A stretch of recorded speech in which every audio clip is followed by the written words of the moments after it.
Have you ever wondered how one person can change the way billions of people live? Not with politics, not with war, not with fame, but with an idea. An idea so powerful that it transformed the world forever. Today, almost every person carries a smartphone.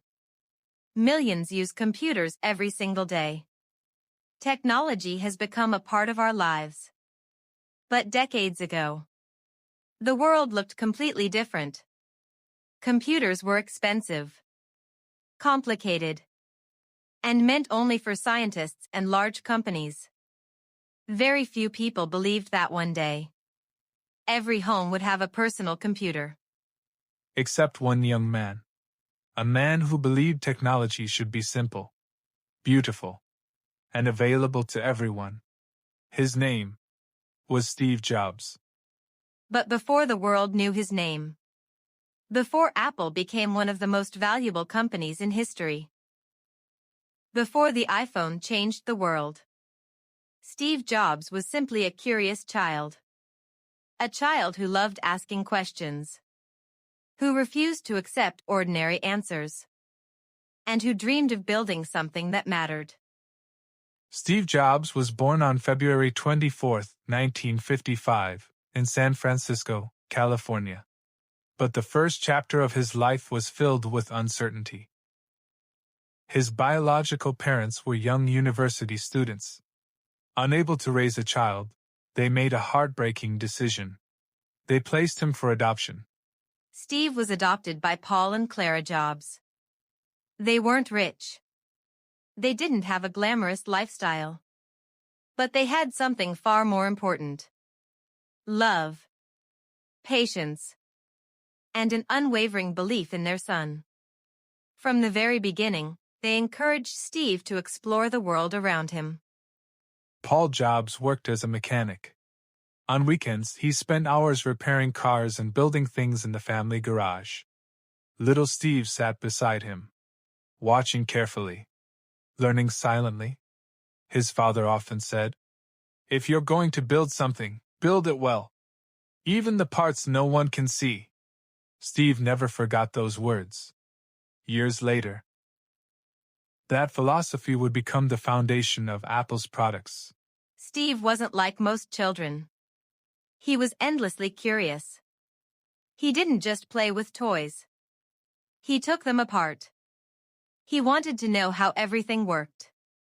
Sometimes, he couldn't even put them back together. But that didn't matter. Because for Steve, learning was more important than being perfect. School was difficult. Not because Steve wasn't intelligent. In fact, he learned quickly. The problem was that he became bored. He questioned rules. He challenged teachers. And he often found himself in trouble. Some people saw a difficult child. Others saw something different. A mind that refused to think like everyone else. One teacher noticed his extraordinary potential. Instead of punishing his curiosity, she encouraged it. That small act of belief helped change Steve's life.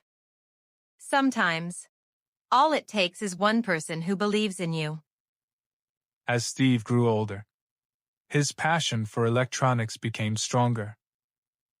He spent more time exploring machines than almost anything else. He had no idea that very soon, he would meet someone who would change his life forever. A quiet engineering genius named Steve Wozniak. Together, they were about to begin a journey that would change the world. In the early 1970s, electronics wasn't just a hobby. It was becoming a revolution. Across California, young engineers were experimenting with ideas that could change the future. Steve Jobs wanted to be part of that revolution. But first, he needed the right partner. That partner was Steve Wozniak. Everyone called him Woz. He was quiet, friendly, and one of the most gifted young engineers anyone had ever met. If Jobs was the dreamer, Woz was the builder. Together, they would become unstoppable. The two Steves quickly became close friends.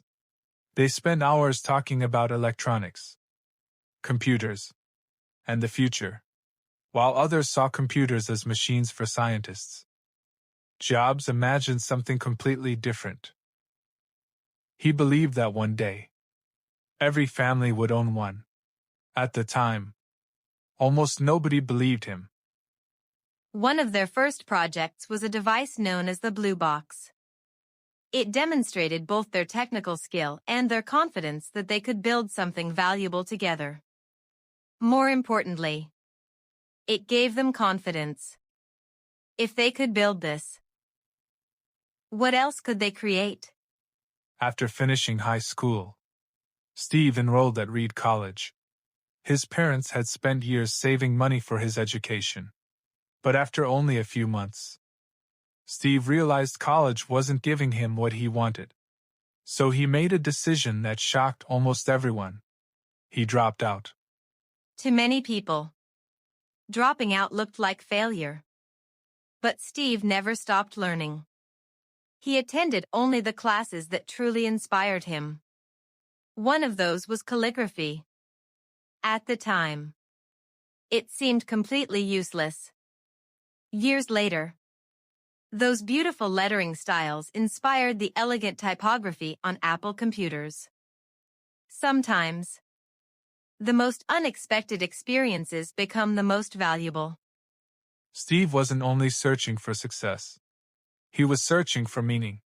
That search took him thousands of miles away, to India. He traveled with very little money. He explored new cultures. He studied different philosophies. And he returned home with a different way of seeing life. The trip didn't teach him how to build computers. It taught him something just as important: focus, simplicity, and the importance of looking beyond what everyone else sees. Those lessons would later influence every product he helped create. Back in California, Steve took a job at Atari. But deep inside, he knew he wasn't meant to work for someone else forever. He had a bigger dream. A dream of creating a company that could change the world. So he called his friend, Steve Wozniak. Together, they started building computers in the Jobs family's garage. No investors. No fancy office. No guarantee of success. Only belief. That small garage didn't look special. But history was about to be written there. The company they created would soon be known around the world as Apple. And with the launch of their very first computer, everything was about to change. The year was 1976. Inside a small garage in California, Steve Jobs and Steve Wozniak worked day and night. There were no expensive machines, no large team, no guarantee that anyone would believe in their idea. But they believed. And sometimes, that's all it takes to begin. Their first product was called the Apple I. Compared to today's computers, it was incredibly simple. But at that moment, it represented something extraordinary. It proved that personal computers could become a reality. A local computer store agreed to buy their machines. It wasn't a huge order, but it was enough to keep the dream alive. For the first time, Apple wasn't just an idea. It was a real company. Steve Jobs knew one successful product wasn't enough. He wanted something bigger. Something that would completely change the computer industry. That vision became the Apple II. The Apple II was different. It was easier to use, more reliable, and designed for ordinary people, families, students, small businesses. For the first time, people could imagine having a computer in their own home. The response was incredible. Sales grew rapidly. Apple became one of the fastest-growing technology companies in America. The small garage startup was becoming a global success. Success didn't change Steve Jobs. It changed his ambition. He wanted every Apple product to be simple, elegant, and unforgettable. He believed people shouldn't have to struggle with technology. Technology should work for people. That belief inspired a new project. A computer unlike anything the world had ever seen. The Macintosh. It wasn't just another computer. It was designed to make technology feel human, creative, and easy to use. But as Apple grew larger, problems also grew. The company now had thousands of employees.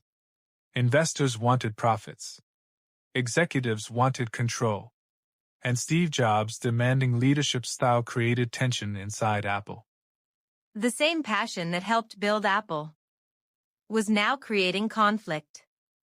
Meetings became difficult. Arguments became more frequent. And Steve didn't realize that the biggest battle of his life wasn't against another company. It was inside his own. The young man who built Apple from nothing was about to face the unimaginable. He would lose the company he loved most. Would this be the end of Steve Jobs' dream? Or the beginning of his greatest comeback? In the last episode, Steve Jobs had achieved what millions only dream about. He built Apple from a small garage into one of America's fastest-growing technology companies. But success doesn't guarantee peace. Sometimes, the higher you climb, the harder the fall. Inside Apple, disagreements were growing. Steve Jobs believed the company should focus on innovation. Others believed it should focus on stability and profits. The conflict became impossible to ignore. In 1985, the impossible happened. Steve Jobs left Apple, the company he had created, the company he loved. At just 30 years old, he found himself standing outside the very place he had built. 4 months. Steve felt lost. He later admitted that being forced out of Apple was one of the most painful experiences of his life. Many people thought his story was over. They were wrong. Instead of giving up, Steve started again. He founded a new company called Next. His goal was simple: to build powerful computers for the future.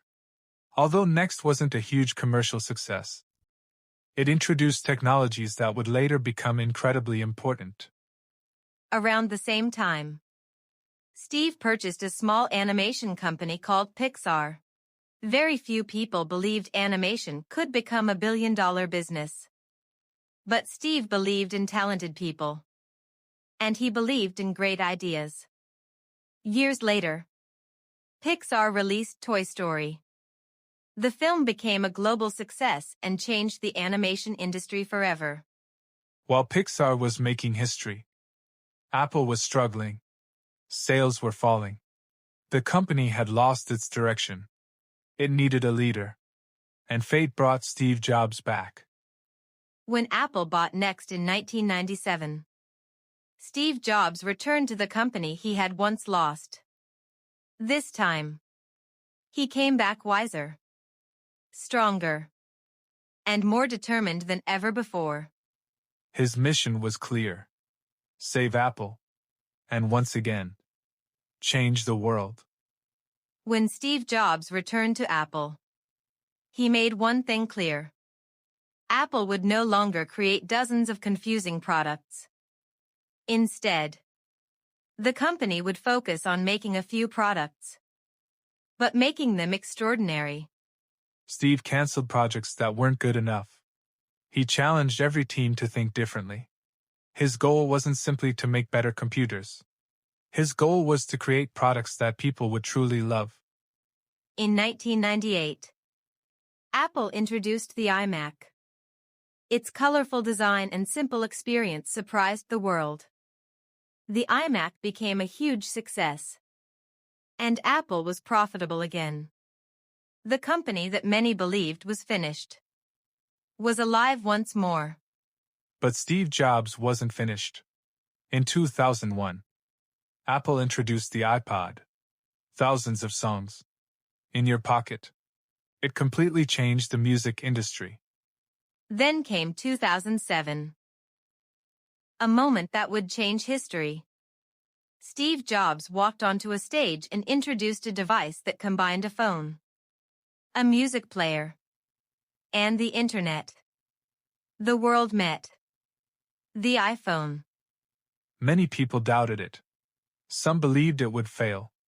Instead, it became one of the most successful products ever created. Years later, Apple introduced the iPad, once again changing how people worked, learned, and enjoyed entertainment. Behind every product, there was one simple belief. Technology should make life easier, more beautiful, and more human. That belief inspired millions of people around the world. Even after being diagnosed with a serious illness, Steve continued leading Apple. He continued creating. He continued inspiring.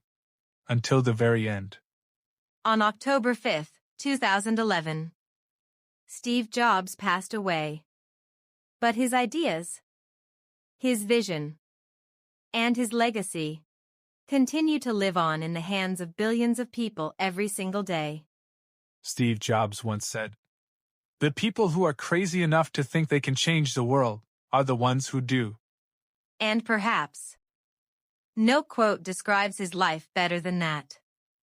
From a small garage to changing the future of humanity, Steve Jobs proved that one dream can truly change the world. Thank you for listening. We'll see you in the next documentary.